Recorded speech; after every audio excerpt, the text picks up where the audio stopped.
Interfaith marriages जो हैं बड़ी खूबसूरत चीज़ है, पर हो क्या रहा है कि आपकी 13-14 साल की हिंदू लड़कियों को किडनैप करके ले जाते हैं, उनका धर्म बदलवाते हैं और निकाह कर लेते हैं।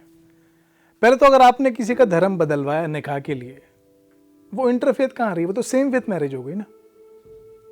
और दूसरा, 12-13 साल की लड़कियां जो हैं वो नाबालिग हैं, उनकी शादी वैसे ही इलीगल है। अभी बंगाल में 28 साल का सोहिदुल रहमान ऑलरेडी शादीशुदा, वो 13 साल की लड़की को किडनैप करके ले गया। अभी 4 का कोटा दिया है तो उसे लगा शायद पूरा करना होगा, और एडल्ट लड़कियां मान नहीं रही होंगी तो शायद इसलिए बच्चियां उठा के ले जा रहे हैं। अब यही तो पाकिस्तान में चल रहा है। वहां पे 28 साल का अली रजा ऑलरेडी शादीशुदा, 4 बच्चे हैं उसके, वो 14 साल की महक कुमारी को किडनैप करके ले गया और फिर उसे दरगाह अमरोड शरीफ ले जाके उसको जबरदस्ती कन्वर्ट कराया और उसका नाम अलीजा कर दिया। हमें लड़की चाहिए। हम अपील करते हैं एसपी साहब को, मेहरबानी करके दिल से काम करे। उसकी उम्र कितनी है? 14 साल। तो मुझे लगता है जो अमन की आशा वाले लोग हैं वो अगली बार दरगाह अमरोड शरीफ जाएं उस साइड, तो वहाँ चद्दर चढ़ा के आएँ, क्योंकि जैसे कुकर्म वहाँ पे हो रहे हैं उन्हें ढकने के लिए कुछ कपड़ा तो चाहिए। तो सोहिदुल रहमान उसने किसी को घर पे बुलाया, निकाहनामा पढ़वाया लड़की से, बोला मैं तेरा हस्बैंड हूँ, फिर उसका रेप करने लगा। 13 साल की लड़की। फिर लड़की बताती है कि उसको वो बोलता था नमाज पढ़, जबरदस्ती कुरान की आयतें पढ़ाता था। एक तो मेरे को ये समझ नहीं आ रहा कि 13 साल की लड़की, उसकी साइंस पढ़ने की उम्र है, मैथ पढ़ने की उम्र है, उसको ज़बरदस्ती कुरान क्यों पढ़ाई जा रही है? और आपको इतना ही पैशन है अगर कुरान की तालीम देने का, तो आप किसी मदरसे में एचओडी लग जाओ ना। भी बंगाल में तो आप देखो, ममता दीदी ने मदरसों का बजट आपका 4000 करोड़ प्लस है। वहाँ पे हायर एजुकेशन का बजट बंगाल में 3800 करोड़ प्लस है। मतलब ममता दीदी जो है वो साइंस मैथ की तालीम से ज़्यादा इस्लाम की तालीम पे खर्चा कर रही है। वहाँ पे इतनी अपॉर्चुनिटीज़ है, वहाँ पे चले जाओ आप। इतना तो बांग्लादेश में नहीं है। बांग्लादेश में आप देखो 14 करोड़ मुसलमान, वहाँ पे मदरसा स्पेंडिंग 7500 करोड़ है। और बंगाल में, वेस्ट बंगाल में 3 करोड़ मुसलमान, मदरसा स्पेंडिंग 4000 करोड़ है। मतलब अगर बांग्लादेश जितनी आबादी यहाँ पे हो जाए मुसलमानों की वेस्ट बंगाल में, तो ममता दीदी करीब 20,000 करोड़ मदरसों पे खर्च कर रही होती। ममता दीदी बांग्लादेश से 2.5 गुना ज़्यादा खर्चा मदरसों पे कर रही हैं। बांग्लादेश जिसका स्टेट रिलीजन इस्लाम है, उससे ज़्यादा खर्चा यहाँ पे इस सेकुलरिज्म के नाम पे हो रहा है। तो कभी कभी तो शेख हसीना भी सोचते होंगे कि मैं तो सिर्फ हसीना हूँ बहन, शेख तो तू ही है। और देखिए, मैं मदरसों को सिंगल आउट नहीं कर रहा हूँ। जैसे काफ़ी लोग ना गलत बातें करते हैं कि मदरसा से बच्चे रेडिकलाइज हो जाते हैं। जैसे एक आध किस्से आए थे बंगाल में, कुछ बम ब्लास्ट हुए, उनके लिंक्स हैं किसी मदरसे से। ये गलत बात है। अभी शर्जील इमाम याद होगा, जो असम को हिंदुस्तान से काटने की बात कर रहा था, वो आईआईटी से था। बशीर वानी जो कश्मीर में जाके AK-47 उठा लेता है, वो AMU से PhD स्कॉलर था। सब्जार अहमद, वो जामिया मिलिया इस्लामिया से बॉटनी पढ़ रहा था, वो वहाँ पे जाके आज़ादी मांगने चला गया, आर्मी ने आज़ादी दे दी। तो कहीं से भी हो सकते हैं। आपको मदरसे को सिंगल आउट करना गलत है। अभी यूपी से किस्सा है, नर्स नेहा खान, वो कोविड वैक्सीन लगाने के नाम पे सिरिंज घुसाती थी और वैक्सीन घुसा देती नहीं थी बॉडी में। तो ये मदरसे से थोड़ी थी। अब पुलिस वाले तो पढ़े लिखे ही होते हैं। तो एक अफजल खान था, वो प्राची मेहरा को किडनैप करके ले गया। उसके पेरेंट्स गए थाने, तो वहाँ पे पुलिस वाला था यूसुफ खान, वो बोलता है पेरेंट्स को कि अब उसको बोलो प्राची खान बोलने की आदत डाल ले। थाने में मुझे आधे घंटा बिठाया गया, और जो यूसुफ खान है उनने मेरे हस्बैंड से भी गलत बोला। बोले तू क्यों खड़ा है यहाँ, तू बाहर जा। बोले तू लिखवा रही रिपोर्ट। तो मेरे पति का नाम पूछा रामनाथ मेहरा, फिर मेरा पूछा शर्मिला मेहरा, फिर मैंने बोला प्राची मेहरा। तो बोलता है कि प्राची मेहरा नहीं, सिर्फ प्राची लिखो, खान चालू कर दो लगाना। और ये पाकिस्तान का पुलिस वाला नहीं था, हिंदुस्तान का पुलिस वाला था। हिंदू आप सोचो, वो पुलिस के भरोसे बैठे हैं और पुलिस में यूसुफ खान वो शरिया फॉलो कर रहे हैं। दिल्ली के एक वकील हैं इकबाल मलिक, वो अपने चैम्बर में इलीगल कन्वर्जन कराते थे, निकाहनामा कराते थे। अभी बार काउंसिल ने लाइसेंस कैंसिल करा है उनका। सबसे महान वकील हिंदुस्तान के जिन्ना, उन्होंने तो मुल्क को ही कन्वर्ट करा दिया। इकबाल मलिक लड़कियों को कन्वर्ट करा रहे हैं एक एक करके कि इवेंचुअली जिन्ना का जो अधूरा सपना था वो पूरा हो सके। और इन दोनों के भी बाप इकबाल मलिक और यूसुफ खान के हरियाणा में एक जज हैं फ़खरुद्दीन, एक मुस्लिम भाई की पिटाई कर दी किसी ने, तो वो गया कोर्ट में, तो उसको बोल रहे तुम पिट के कैसे आ गए, अगली बार बंदूक लेके आना और गोली से मार देना, आगे मैं देख लूँगा। तो आप देखो, चाहे AMU से हो, चाहे IIT से हो, चाहे जामिया से हो, चाहे LLB कर रखी हो, चाहे IPS कर रखी हो, चाहे वो जज हो, थॉट प्रोसेस सबका एक ही लाइन में चल रहा है। ये पढ़े लिखों का हाल है। एक ट्यूशन टीचर था मोहम्मद जसीम, समीर नाम रखा हुआ था, तो वो अपनी स्टूडेंट प्रिया को वो किडनैप करके ले गया। वो 17 साल की थी। तो 2019 में वो लड़की को किडनैप करके ले गया और 2018 का उसका निकाहनामा बनवा दिया बैक डेट में गाजियाबाद किसी मस्जिद से। जो लड़की 2018 गाजियाबाद गई भी नहीं, उसका वहाँ किसी मस्जिद से निकाहनामा बनवा दिया, कन्वर्जन सर्टिफिकेट बनवा दिया। और गजब चीज़ देखो, लड़की 2002 बॉर्न थी, उसकी डेट ऑफ बर्थ 2000 लिखवा दी ताकि वो 17 से 18 साल प्लस की दिखाई जा सके। और फिर माँ बाप को कन्वर्जन सर्टिफिकेट और निकाहनामा व्हाट्सएप कर दिया। भाई पेरेंट्स ने सोचा था बच्ची को इंजीनियर बनाएंगे, डॉक्टर बनाएंगे, इसने मोमिन ही बना दिया। और आपको लगता है अगर ये स्केरी है तो जो दिनेश पंडित के साथ हुआ बिहार में, वो आप सुनोगे आपकी रूह कांप जाएगी। दिनेश पंडित अपनी बेटी 15 साल की बेटी के साथ मार्केट जा रहा था, तो मोहम्मद अंसारी, इज़्मुल खान, फरात, उन्होंने गन पॉइंट पे दिनेश पंडित की बेटी उठा ली और बाकायदा बोल के गए कि अगर पाकिस्तान होता तो घर से उठा लेते। पाकिस्तान में आपने देखा है तो रूटीन है। नानक साहिब जो गुरुद्वारा था, उसके पति की बेटी थी जगजीत कौर, वो मोहम्मद हसन उठा के ले गए थे। और लड़की के भाई ने जब पुलिस में कंप्लेन करी तो मोहम्मद हसन के भाई मोहम्मद इमरान ने भीड़ के साथ बाकायदा गुरुद्वारे पे पथराव शुरू कर दिया। इंशाअल्लाह ताला ए ननकाने दा नाम बदल के असी गुलामा ने मुस्तफा शहर दा नाम रखांगे। एक तो मुझे लगता है पथराव जो है ये सेकुलर स्पोर्ट है, इसको ओलंपिक्स में इंक्लूड करना चाहिए। ओलंपिक में इंक्लूड हो गया तो सारे गोल्ड मेडल जो है पाकिस्तान कश्मीर वाले जीतेंगे। दिल्ली की लेडीज भी जीत सकती हैं, कश्मीर की लड़कियां भी जीत सकती हैं, बिकॉज आप देखो ना कांस्टेंट प्रैक्टिस चलती रहती है। दिल्ली में पुलिस वालों के अगेंस्ट, कश्मीर में आर्मी के अगेंस्ट, कभी दुर्गा पूजा प्रोसेशन पे, कभी गुरुद्वारे पे, और फ्राइडे को तो कुछ एक्स्ट्रा इंटेंस प्रैक्टिस सेशन होते हैं। जुमे की नमाज के बाद पाकिस्तान के ननकाना साहिब में सैकड़ों की भीड़ ने सिखों के सबसे पवित्र धर्मस्थल ननकाना साहिब पर हमला कर दिया। गुरुद्वारे पथराव करा और लड़की जो थी जगजीत कौर, उसको कन्वर्ट करके आयशा बना दिया। और कन्वर्ट कैसे करा, उसको बोलते हैं तू कन्वर्ट नहीं करेगी, मुस्लिम नहीं बनी तो तेरे माँ बाप को मार देंगे। उसको धमकियां दी थी, अगर आप इस्लाम को कबूल नहीं करोगे तो आपके पापा और आपके भाई को दोनों को गोली मार दूंगा। कल उसको जबरदस्ती इस्लाम भी कबूल कर दिया। फैमिली को क्या थ्रेट देते थे कि तुम अगर अपनी कंप्लेन वापस नहीं लोगे पुलिस से तो तुम्हारी पूरी फैमिली को कन्वर्ट इस्लाम कबूल करना पड़ेगा। अगर आप लोगों ने FIR वापस ना लिया तो आप लोगों को भी मुसलमान होना पड़ेगा, अगर आप लोगों ने यहाँ रहना है तो।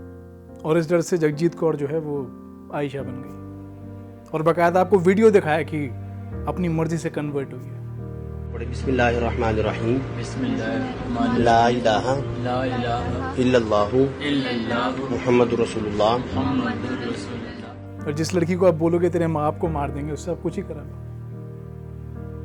हिंदुस्तान में भी ऐसे ही केस आया था। गुलजार जो था उसने एक लड़की को ब्लैकमेल करके कश्मीर में बाकायदा वीडियो बनवाया कि लड़की अपनी मर्जी से कन्वर्ट कर रही है। और बाद में जब लड़की रेस्क्यू हुई तो वो बताती है कैसे 20 टेक लिए, 30 टेक लिए उस वीडियो को बनाने के लिए। उसके भाई ने मुझसे एक वीडियो दिलवाया था जो उसके घर में 20 बार रीटेक लिया था उस वीडियो का, और मुझे कहा कि मैं उसके पक्ष में बोलूं, नहीं बोलूंगी तो मेरे घर वालों की जान को खतरा होगा। बंदूक के डर से उसने मुझसे वो वीडियो दिलवाया था। और वीडियो में आप लड़की बिठा के कुछ ही बुला लो, पीछे आप चक्कू रख दो, गन रख दो, डरा धमका के कुछ भी रिकॉर्ड करा सकते हो। और वो तो मुल्क ही पाकिस्तान है, यहाँ पे पुलिस आपकी, जज आपके, कानून आपका, शरिया लॉ, कुछ भी करा दो। तो जगजीत कौर को आयशा बना दिया। अब केस बहुत हाईलाइट हुआ ये वाला, तो कोर्ट तक बात गई। लड़की जगजीत माइनर थी तो उसे दारुल अमन शेल्टर होम भेज देगा। 1 साल बाद 18 की हुई, उससे पूछा किसके पास जाना है, तो लड़की ने कहा कि लड़की के पास जाना है। क्योंकि आप लड़की का माइंडसेट देखो ना, जिसको आपने बोल दिया तेरे माँ बाप को मार देंगे, जिसको आप उठा के ले जाते हो, गुरुद्वारे पे पथराव हो जाता है, फैमिली कुछ कर नहीं पाती, तो लड़की has resign to her fate. वो अपना फेट एक्सेप्ट कर लेते कि भाई पाकिस्तान में यही चलेगा, भाई मैं कन्वर्ट हुई, मैं लड़की के पास चले जाऊँ, मेरी फैमिली तो बच जाए कम से कम। तो दिनेश पंडित जो था फिर पेरेंट्स के पास गया, हसीना खातून के पास, उसने भीड़ बुला ली। दिनेश पंडित वापस आ गया तो एक लड़का भेजा बोलने के लिए कि हसीना खातून को 2 लाख रुपए दे दो, नहीं तो तुम्हारी लड़की को बांग्लादेश में भेज देंगे। मतलब आईसिस टेरिटरीज में सुनते थे कि यज़दी लड़कियों को उठा के फिर उन्हें एज सेक्स स्लेव्स बेचा जा रहा है, उनकी मंडियां लग रही हैं।